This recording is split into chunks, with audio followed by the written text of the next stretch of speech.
Hey guys, thanks for checking out another What to Watch. We are talking about 4 films coming out the last weekend in August, August 31st. So we've got Operation Finale, Kin, Juliet Naked, and The Little Stranger. A mixed bag there for you.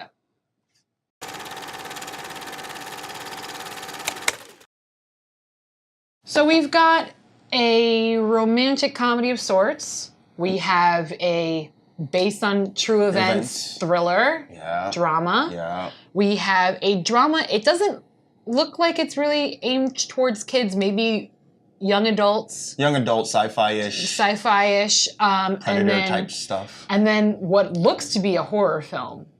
I've only seen one trailer so far, but I'm a little nervous about it. I would say it's a scary movie. I would take my bet that it's more scary than thriller. Yeah. I would be good with that. Yeah. Although it does look like it has no, it's definitely thriller. I mean, so which one do you want to talk about first? We'll go with the surprise movie that I had no idea about, Juliet Naked. Juliet Naked looks really cute. They really just started advertising for it. It hasn't really been out on TV. Hasn't really seen a lot of trailers in the theaters. In TV. So, I mean, I hope they get a couple people in there. I mean, Rose Byrne, Chris O'Dowd, Ethan Hawke, they have a pretty good following, so I would say they're going to get butts in seats. But you guys definitely go check it out. It looks super cute. It's a cute rom-com. It looks so cute. And it's also going to be really interesting to see Chris O'Dowd play, like, coming back to try to get her back after he's like finds out her. It seems like a very typical role for Chris O'Dowd. Like he always seems to play this guy who's like fumbling and who just always kind of misses the boat. Like he's cool with just comfortable and things are fine the way they are. And then something's uprooted in his life and he's like, oh crap, I have to get my stuff together. And it's always a little too late. Sorry, Chris. I enjoy it a lot. And it looks great. Kin looks unbelievable. That one you told me about. Yeah.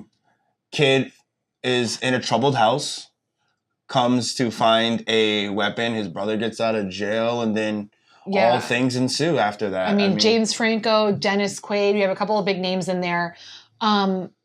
Unfortunately, I don't think they're going to have a ton of audiences. It's not going to be a big They're not going to have a lot of people checking this film out. Because it's not a kid movie. It's not a kid. It's strange because it's not a kid movie. It's also really not a young teen. It might be a preteen movie. It could be based off a book. I don't know if it's based off a series or not, but it definitely looks interesting, to say the least. It does. Hopefully they get some people in there. Weird underlying predator alien thing chasing after them. I think same thing with Juliet Naked. I think they started advertising a little too late. But the family motto and like what they're trying to accomplish in Kin, taking care of one another. Taking care of one another is a really cool slogan and tagline, and they should probably push that more than they are pushing the sci-fi. I think that will sell more tickets. Actually, I completely disagree with you. I don't think they push the sci-fi aspect enough. Oh. Because they only give you a little bit and you're kind of stuck wondering what on earth is going on. That was most of it. It's definitely more him trying to get his older brother out of trouble and and James Franco going after him for whatever reason. He owes him money. And I think, I know that, but I think the sci-fi aspect has kind of taken a backseat in the trailer when in reality, I think that's going to be more prevalent in the film.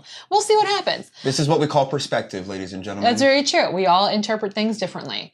Well, let's talk about The Little Stranger. The Little Stranger. It's weird. It's weird. Like it's a weird trailer. I mean, it plays like most horror movie trailers do. You have this back time shot of history. Yeah, it starts out as more of a drama. So it looks like a he's going time back to his childhood, this place that he stayed in his childhood. Yeah, so it seems more like a drama. I don't know if he stayed there. I think he just visited that place. Regardless, but like I said, in the beginning it starts out like a drama, and then things start to get real crazy, and you're like, never mind. And if you like old British royal family houses, the house is very similar to that. They have like where the service staff is. You thought it looked like Downton Abbey, I instantly was like, okay, on board, and then instantly was like, I take that back. So as soon as the drawings were on the wall, because there's this other movie, which I won't ever watch again, The Little House, I forgot the name of it. It's a horror movie, and I didn't know it was a horror movie, but they had the wooden children statues, and like the person would burn all of the kids inside this big fireplace, and the little statues would move, so I forgot what it was. I watched crazy stuff, guys. Ew, man. It was bad.